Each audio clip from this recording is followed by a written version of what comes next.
we play a game. Whether it be a nuclear strike, famine, or even an Ebola breakout. When the food shortages run deep, the only way to survive is to prepare in advance. In this episode, we are actually going to be investigating what is the real possibility that we could actually be affected by an EMP. There are lots of speculations whether it will or won't happen, but we're going to kind of dig into the facts a little bit in what recent events are taking place throughout the world to either more or less conclude there is a higher possibility of an EMP attack or a lower possibility of an EMP attack. As we know, North Korea, by this Fox News article, has that capability, and it has been confirmed.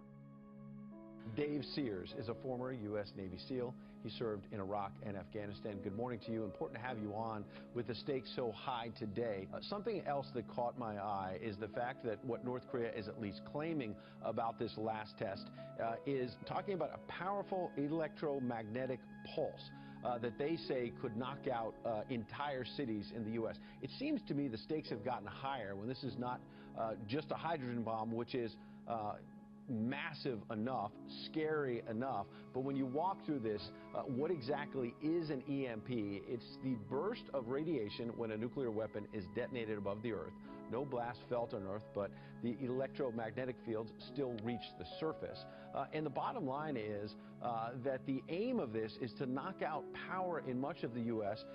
And the claim from experts is that outages could last for months, affecting hospitals, emergency services, food, and water. Talk to us a little bit about this, Dave, of the notion that this kind of electromagnetic attack could go beyond just taking out lives. They could be taking out our electric grid as well. No, absolutely. Electromagnetic pulse is a real thing, and so it's a high-altitude detonation of a nuclear weapon could cause that, amongst other things, right? And it would be absolutely devastating if it was over a certain area, depending, especially large city centers or areas like that are dependent upon those things, and it shuts down all sorts of things, including our financial systems. The impacts would be global, massively global. Pretty intense. As a former Navy SEAL, what's your sense? We've been talking to experts all morning about the potential for military conflict here, and the fear being that if we launch a unilateral attack, the president yesterday, when asked about that, said, we'll see, so the door is open for a unilateral attack, is that you could not just, with the U.S. initial attack, kill many North Koreans, but in a response from North Korea, the idea is that a city like Seoul on the south side could be wiped out as well. Talk about the stakes there.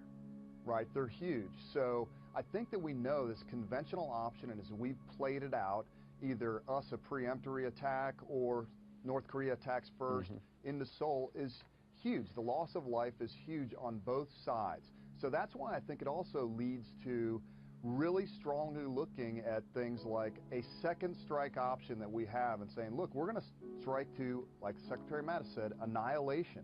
You know, this thermonuclear weapon that they tested, assuming it is a complete change in our calculations, because assuming that they can get now a device aboard an ICBM that they can launch, we have to start assuming that these missile tests, how do we know that they're not nuclear-tipped missiles? Right. We have no way to know that, so our response has to be adjusted towards that. The calculations have completely changed. Second strike is in response to North Korea launches a weapon towards Guam, or hits Guam with a weapon, or hits Japan with a weapon.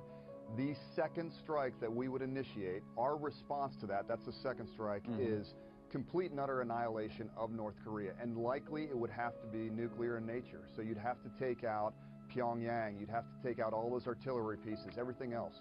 So the calculation is, you know, ramped way up. Wow. Here's a quick clip that CNN did on the EMP attack and its effects. Newt Gingrich lays out 3 scenarios: a weapon of mass destruction in an American city, a cyber attack, and something many have never heard of. electromagnetic pulse attack, which would literally destroy the country's capacity to function. An EMP attack, they say, is an intense burst of electromagnetic radiation. It can be triggered by detonating a nuclear weapon at high altitude, a weapon that could be launched by a rogue nation or a terrorist group with access to it. Detonated low to the ground, atomic weapons have a devastating physical shock.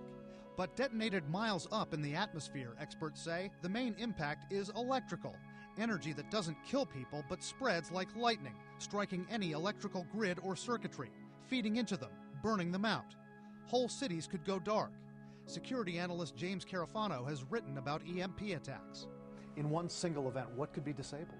If you had a large-scale EMP event in the United States, everything would be disabled, because even things that weren't knocked out, let's say your car, which might be okay, but the electrical grid's going to be gone. There's going to be no way to do traffic lights. There's going to be no way to land ships.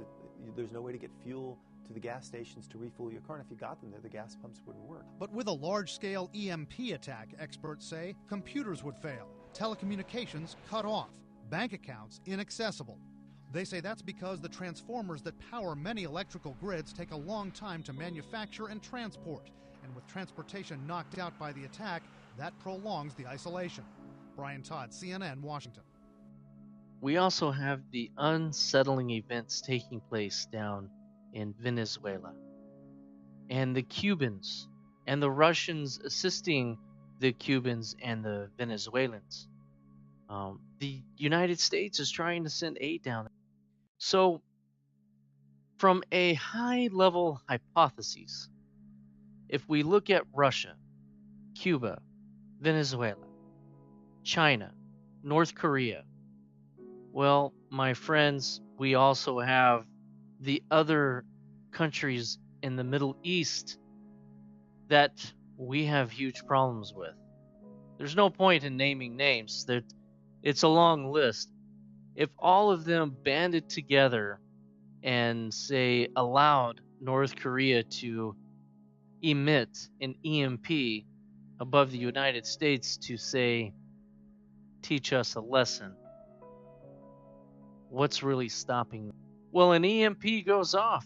Are we even going to be capable of defending ourselves?